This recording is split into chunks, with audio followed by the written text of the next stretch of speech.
সারাদিন শপিং করে আমার পাটা প্রচন্ড যন্ত্রণা করছে। এই তুমি এত টাকার শপিং কেন করেছো? এত টাকার কেউ শপিং করে? এগুলো তো আমার জন্য করিনি। ওমা, তো কার জন্য করেছো? এটা হচ্ছে আমাদের বাড়িতে যে বাসন মাজে তার জন্য। এটা হচ্ছে আমাদের বাড়িতে যে কাপড় কাচে তার জন্য।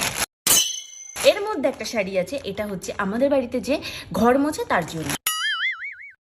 এর মধ্যে একটা শাড়ি আছে, এটা হচ্ছে আমাদের বাড়িতে যে রান্না করে তার জন্য। ভালো করেছি না বলো? হ্যাঁ, খুব ভালো করেছো, তাতে দারুণ করেছো, খুব ভালো করেছো। এই দাঁড়াও, এক মিনিট, আমাদের বাড়িতে তো কোনো কাজের লোক নেই। নেই তো, তাহলে কার জন্য? যাই বাবা, অনেক কাজ পড়ে আছে। প্রথমে রান্না করব, তারপর বাসন মাজবো, তারপর ঘর মুছবো। তাড়াতাড়ি যাই।